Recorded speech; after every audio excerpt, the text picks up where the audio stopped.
Yes, yes! Palakpakan natin ang ating mga sarili mga kabayan. Maraming salamat po sa ating mga prayers. Yes po mga kabayan, napakalaking ambag po yung ating mga prayers para dito kay Nanay Terry. So far, so good po talaga mga kabayan. After namin nagpa-check up, natanggal na po yung kabak ko. Baka biglang uurong si Nanay Terry po mga kabayan dahil nakaramdam ako ng iba kay Nanay Terry. Pero sa wakas, napasok din po namin kung saan chinek up si Nanay Terry, kinausap si Nanay Terry. At eto na nga po mga kabayan, grabe! No, grabe po mga kabayan dahil nagsabi pala ito ni Mami D na gusto nang umuwi sa bundok. Kasi nga po mga kabayan, no, sabi ko sa inyo, kinakabahan nga siya. Nag-iisip din siya. Alam niya mga kabayan, kasi hospital yung aming pinuntahan. At alam niya na wala siyang sakit na iba, kundi yun lang yung history niya na nandoon siya dati sa Marablis Bataan po mga kabayan. Yun talaga. I'm sure na iniisip din ni Nanay Terry yun. Kasi siyempre magtanong ang sarili niya, wala naman akong ibang iniinda. Hindi naman masakit ang ulo ko. Wala naman akong trangkaso. Wala naman akong ubosipon. Hindi naman sumakit ang tiyan ko. Wala naman akong ganitong sakit. Ano bang diferensya sa akin? Okay. Baka related ito sa naging history ko noon sa Mariblis Bataan. Siguro nag-iisip ganyan. Kasi malalim nga po ang iniisip niya mga kabayan. No? Mula dito na sinabihan ko siya hanggat sa sasakyan, hanggat dumating kami ng hospital, doon na lang po medyo umuki yung mukha niya nung after na namin ma-check up at may dala-dala na kaming resita. So ngayon nga po mga kabayan, no, nagkwento kay Mami D na tara, uwi na tayo ng bundok. No? Kasi nagtaka ako, uminom lang ako ng gamot, bakit parang mamamatay na ako? Sabi niya ganun. Kasi ano daw mga kabayan, pag inom daw niya, no, nakaramdam siya parang niyanig ang mundo, na parang nakidlatan siya mga kabayan, parang thunder, no, na umaalog yung katawan niya mga kabayan. Yun ang naramdaman niya. At pilitin niya yung sarili niya na dumilat o magising yung diwa niya mga kabayan. Talagang hihilain siya. Aakyat daw ang mata niya dito pa itaas. Tapos sabay bagsak mga kabayan. Pero ang hindi niya alam, maganda po yun, effective yung gamot no hiyang sa kanya, kaya ganun po ang naramdaman niya, kaya pinatulog siya ng bongga. Pero Diyos ko, nakatulog na ng bongga mga kabin. Ako naman ang hindi nakatulog kasi kinakabahan.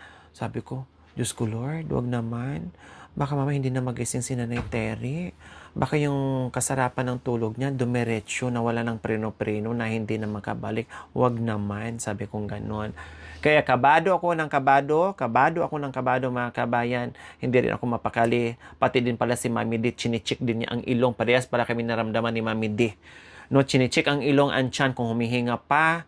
Tapos ginaganyan-ganyan yung ilong kung may hangin pang lumalabas o wala na. No? Pero ganun pa man, so good yung result ng ating check-up ni Nanay Terry. Kaya please, no, kaumpisa pa lang nakitaan na natin na maganda. No? Please tuloy-tuloy pa rin po natin ang ating prayers kay Nanay Terry po mga kabayan. At magpapasalamat ako sa naging bahagi ngayon sa check-up ni Nanay Terry po mga kabayan, na inuna ko itong papacheck up niya. Walang iba kundi si Ma'am Siralina Banyes de la Cruz. Nagpaabot ito ng 2,000, and kay Ma'am Norma Balutan 4,258.56, and Ate Daisy from Hong Kong 2,000 din po mga kabayan. So mamaya, dahil ang free na binigay ng doktor po mga kabayan, no, na gamot ay pang ilang araw lang, siguro 1, 2, 3, 4, mga 5 days, no? So bukas pang 5 days, so wala na. So kailangan kong bumili mga kabayan kasi ako'y aalis pa. At bibili ako kung ilang piraso yung niresita dyan mga kabayan. Bibilhin ko yan mamaya para nakahanda na po mga kabayan, hindi makalimutan. Baka mamaya makalimutan ko, hindi makainom. So, delikado. Kaya bibilhin ko. Ganon pa man mga kabayan, no? Ay, sorry po pala na napakita ko yung klaseng gamot mga kabayan. Hindi na po maulit muli. Hindi pala yun. Iba pala yun, ha? Iba pala yun. Salamat sa nag-inform sa akin or nag-remind sa akin or nag-update sa akin, ha? Thank you. Highly appreciated. No problem. Okay, so may dala-dala ako ngayong BP. Subukan ko muna kung lobat ba or ang baterya niya. Kasi medyo hindi ko na ito nagamit ng ilang buwan dahil hindi na rin tayo sinumpong-sumpong sa ating high blood po mga kabayan. Kaya tinatanggalan ko siya ng baterya kapag hindi ginagamit. Lagyan ko lang siya kapag ginamit or minsan isaksak ko sa kuryente mga kabayan. Kasi masyadong aksayado din. 4 ang baterya niya mga kabayan. So, itry ko muna kung gagana. Kahit si Nanay Terry po mga kabayan, no, nabanggit niya na na masarap yung pakiramdam niya, gumaan. Sabi niya gano'n sa akin. Yun nga lang, kamuntikan ng uuwi. Sabi niya, nako, mamamatay ata ako dito Parang hindi ko na kaya uwi na tayo ng bundok. Naisipan ni Nanay Terry, kawawa naman. No? Akala niya pinapatay na si Nanay Terry. So subukan lang natin mga kabayan. Tapos i-BP ko si Nanay Terry. Kasi ang dami kong nabasa at nag-message din sa akin personally. No, nag-message din sa akin personal doon sa aking messenger at Facebook page. Baka daw tumaas yung dugo ni Nanay Terry, ma-high bloods katutulog. No, baka daw delikado, ma-high blood ang mga kabayan. Sabi ko naman, iisip ko rin, sabi ko, oo nga, no? Baka ma-high blood si Nanay Terry. Kaya kinakabahan ako. So para tiyak tayo mga kabayan, i-monitor ko na lang yung niya. I-monitor ko na lang yung 98/73. Paano puyat lagi, no? 73 maba. Sakto lang naman 98/73, no? Mababa yung over pero yung okay lang naman 98. Dahil pagod lang tayo, galing tayo sa labas, kaya ganun talaga. Kailangan pa natin magpahinga. Okay, so okay siya. Puntahan natin. Sabi nga, merong nag-message sa akin, Lori, baka ma-high blood si Nanay Terry dahil wala nang gising-gising, puro tulog, puro ganito, baka tumaas ang dugo, bantayan mo or ano. So, kahit ako kinakabahan nga po mga kabayan at chine-check ko naman, para tiyak tayo, ipamonitor ko na lang yung BP ni Nanay Terry, no? Para alam ko kung mataas ba ang dugo niya or hindi. Kaya tara, puntahan natin ulit kasi katatapos lang kumain, no? At pinainom na natin ng gamot para mamaya bibili na rin ako ng gamot, ha?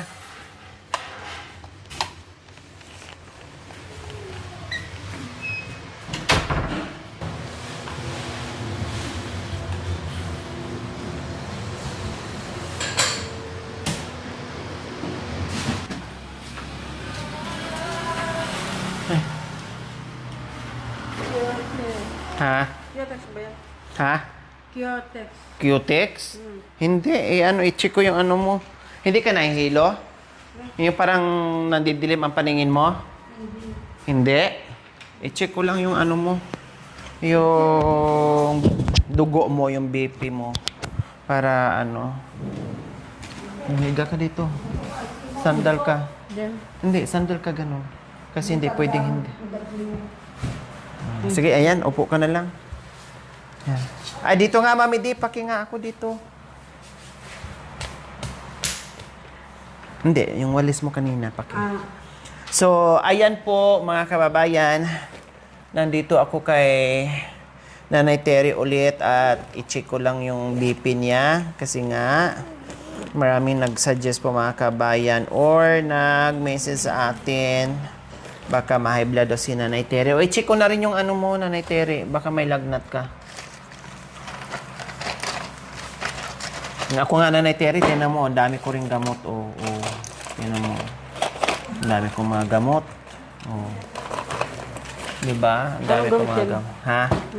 Ang dami kong gamot dyan. Gamot sa vitamins din. Ano, taas mo yung kilikili mo. O, baba.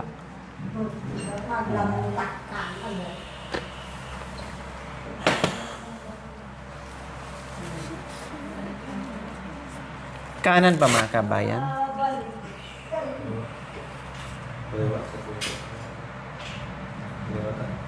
Hindi, pag nandito ako, ganyan eh.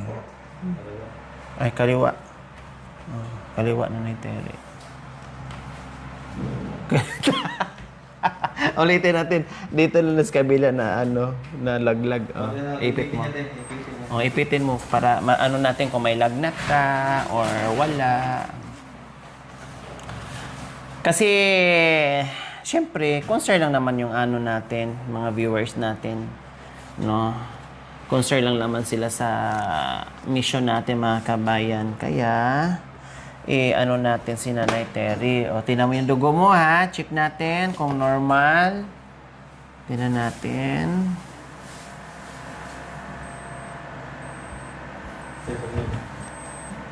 Wala. Wala. Okay. Normal yung ano.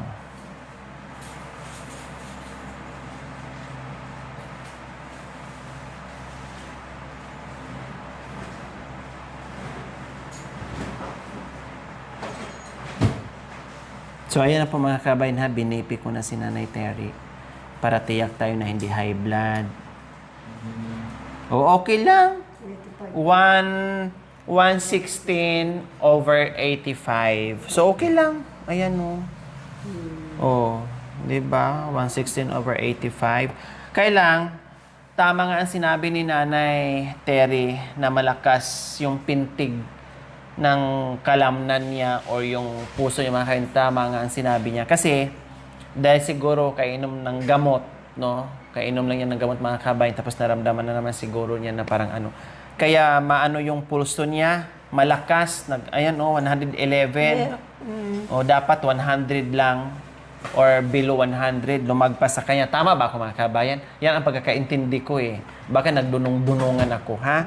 Yun ang pagkakaintindi ko, mabilis yung pulso niya. Yung 116/85, normal lang ba yun sa edad ni Nanay Tere? And then yung pulso niya mga kabayan, normal lang din ba? Or mabilis? Ang alam ko is 100 below or mga kahit malang mga 90 to 100 or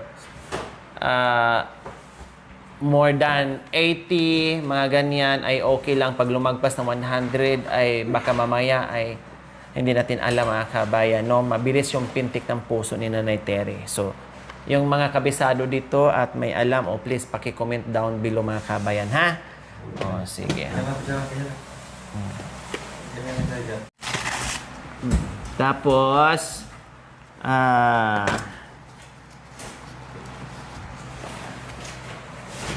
meron pa, yung isa pa, i-BP natin yung isa. Ganon. Kayo na maglagay doon.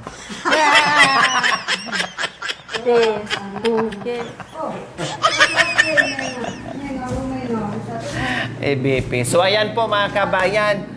Normal ang BP ni Nanay Tere. Tapos, wala namang lagnat. Pero nagdi-dribble.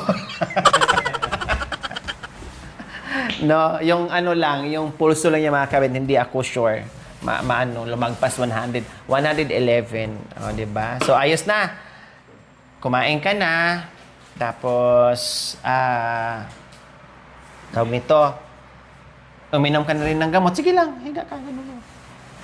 Yan, okay lang. Kasi kainom lang ng gamot eh. Kumain ka na, busog ka na, uminom ka na ng gamot. Naantok ka na? Hindi. Hindi pa. Kaya pa? Hindi ka nag-yosi ngayon? Oh, very good. Hindi siya nag-yosi ngayon, mga kabay.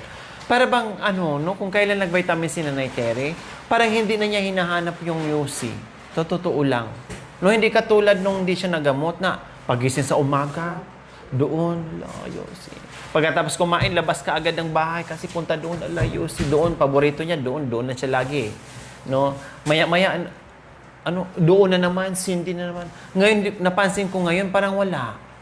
No? Parang hindi niya hinahanap. Parang kung meron, okay. Kung wala, okay lang din. Yun ang naramdaman ko ni Nanay Terry ngayon. Buhat nung buhat nung nag-vitamins po siya, mga kabayan. Sana nga, no, Nanay Terry, no, maiwan mo yung Yossi, no? Thank you for watching. Don't forget to like, share, and subscribe.